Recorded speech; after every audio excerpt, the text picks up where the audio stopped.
ada sebuah pertanyaan diajukan kepada Syekh Muhammad bin Shalih Al-Utsaimin. Isi pertanyaannya adalah ma haddu daril Islam wa haddu daril kufri. Apa ketentuan yang disebut dengan negeri Islam dan negeri kafir? Maka beliau Syekh Muhammad bin Shalih Al-Utsaimin rahimahullahu taala menjawab, darul Islam hiyallati tuqamu fiha sya'airul Islam. Yang disebut dengan negeri Islam itu adalah sebuah negeri yang ditegakkan di dalamnya syiar-syiar Islam, biqat'in nadhari an hukamiha, tanpa melihat bagaimana keadaan pemerintahnya.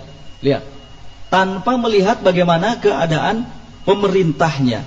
Hatta lau tawalla 'alaiha rajulun kafirun, sekalipun yang menjadi pemimpin negeri tersebut adalah orang kafir. Wa in lam ya'mur bi syara'il Islam, dan sekalipun pemerintahnya tidak menegakkan syiar-syiar Islam atau syariat Islam, selama di negeri tersebut ditegakkan syiar-syiar Islam, maka negeri itu disebut dengan negeri Islam. Fahiya daru Islam. Negeri itu adalah negeri Islam. Nah, yu'dzanu fiha, dikumandangkan azan di dalamnya, tuqamu fiha sholawat, ditegakkan solat di dalamnya, tuqamu fiha al-jum'ah, ditegakkan solat Jumat di dalamnya, yakunu fiha al-a'yad asy-syar'iyyah, ada juga hari-hari besar Islam nampak di dalamnya, kemudian juga saum, haji, dan selain itu. Ya.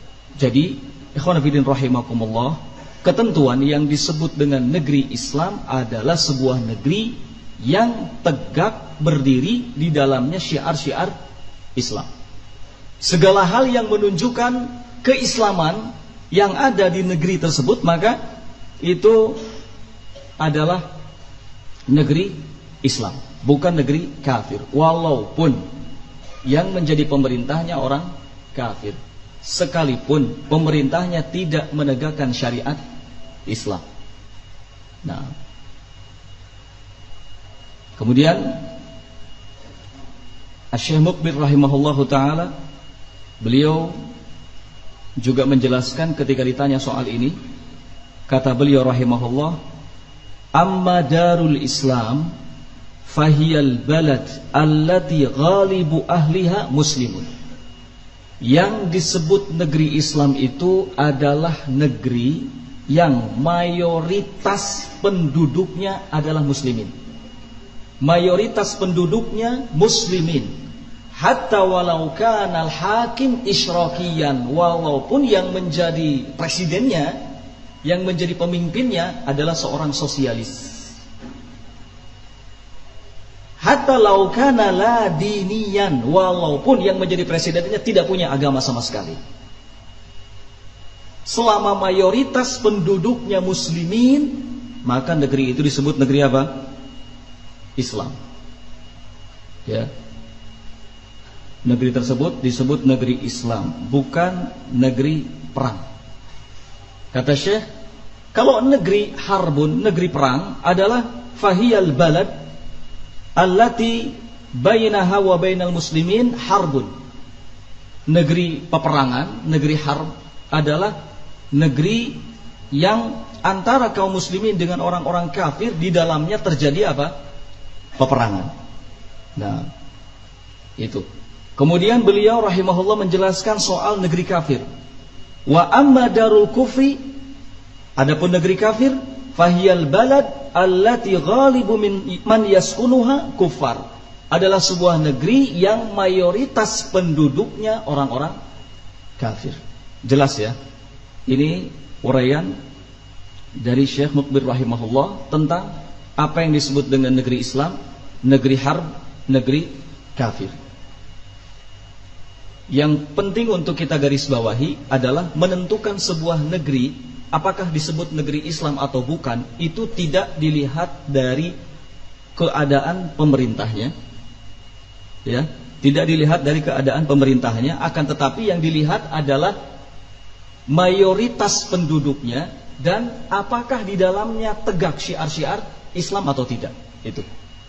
Kalau seandainya mayoritas penduduk sebuah negeri itu muslimin, kemudian syiar-syiar Islam tegak di dalamnya, seperti azan, sholat, hari raya, dan lain sebagainya, maka negeri itu disebut negeri apa? Negeri Islam. Ini mu'taqad ahli sunnah wal jamaah. Ini keyakinan ahli sunnah wal jamaah. Jelas berbeda dengan keyakinan orang-orang khawarij. Orang-orang khawarij menilai yang disebut dengan negeri Islam itu adalah negeri yang ditegakkan di dalamnya hukum Allah. Pemerintahnya harus muslimin. Ini menurut pandangan kaum khawarij. Oleh karenanya, ketika mereka melihat ada sebuah negeri, kemudian pemerintahnya muslimin, tapi melakukan kefasikan, keboliman, tidak menegakkan hukum Allah, maka mereka akan katakan kalau negeri tersebut adalah negeri apa? Negeri kafir, negeri harb, negeri tempat peperangan. Makanya mereka tidak sungkan-sungkan melakukan tindakan-tindakan radikal, kekerasan di dalam negeri tersebut, dengan mengatakan kalau itu semua bagian dari apa? Jihad fi sabilillah. Jadi nampak jelas sekarang ya. Nampak jelas sekarang bagaimana perbedaan pandang antara Ahlus Sunnah wal Jamaah dengan kaum Khawarij. Nah, Syekh Rabi mengatakan di sini bahwa orang-orang Khawarij itu kalau sudah menguasai satu tempat, satu wilayah, biarpun kecil, misalnya taruhlah sekarang di Indonesia, mereka mampu menguasai misalnya Pulau Sumatera misalnya, maka mereka akan klaim kalau Pulau Sumatera itu adalah negeri apa? Islam. Sedangkan di luar itu semuanya disebut negeri kafir. Nah, ini pandangan yang keliru. Makanya ditegaskan oleh Syekh di sini bahwa suatu negeri yang mayoritas penduduknya muslimin adalah daru Islam, negeri Islam, laisa daru kufrin, bukan negeri kafir, wa laisa daru harbin, dan bukan pula negeri harb, tempat apa? Peperangan. Nah,